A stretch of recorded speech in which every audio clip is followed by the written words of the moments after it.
2020 में पूछा हुआ था। देखिए same ditto question 1 ohm 2 ohm 3 ohm 4 ohm ऐसा कैसा ही ये जेई 2020 में क्वेश्चन पूछा हुआ था और as it is with value कुछ चेंज होते हैं। इरिडो आई इरिडो यहाँ पर देखो, ये हम बात करेंगे नीट 2025 के बारे में। अगर आप देखेंगे उसमें कुछ क्वेश्चंस थे जो as it is JEE Main से उठकर आए हुए थे और पहले से ही वो क्वेश्चन पब्लिक डोमेन में थे। तो देख पा रहे हो तो इसकी कुछ लैंग्वेज लिखी हुई है और 4 रजिस्टर दे रखे हैं और एक ब्रांच से कनेक्टेड है ये, और यहाँ पर करंट पूछी गई है। तो ये वाला क्वेश्चन देखिएगा as it is JEE Main में 2020 में पूछा हुआ था। देखिए same ditto question 1 ohm 2 ohm 3 ohm 4 ohm ऐसा कैसा ही ये जेई 2020 में क्वेश्चन पूछा हुआ था और as it is with value कुछ चेंज होते हैं। इरिडो आई इरिडो यहाँ पर देखो, ये एक ब्रांच है, 4 रेजिस्टेंस है और उससे पूछा गया। तो कहने का अर्थ कि 2025 ने पूछे हैं वो ऑलरेडी पब्लिक डोमेन में थे पहले से, या यूँ कह सकते हो कि वो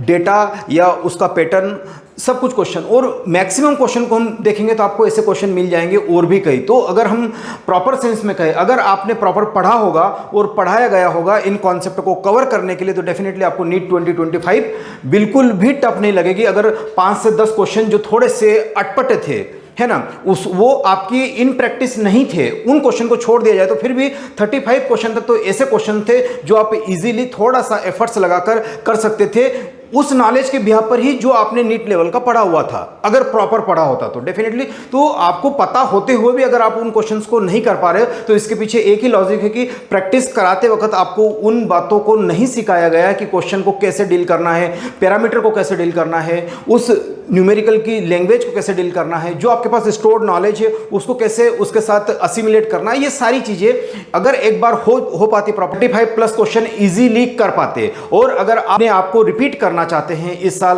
तो भाटिया मास्टर क्लासेस पे आप आकर विजिट कर सकते हैं। यहां पर अभी स्कॉलरशिप टेस्ट साथ ही साथ डेमो क्लासेस भी चल रही है। तो